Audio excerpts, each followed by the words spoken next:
சாமியில் குறைக்க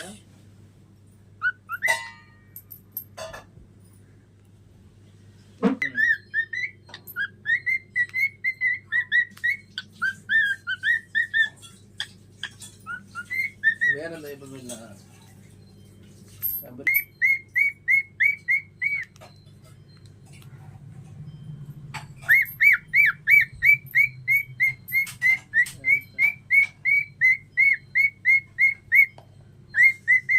நல்ல விஷயம் தான் ஜீக்கிரம் போயிட்டு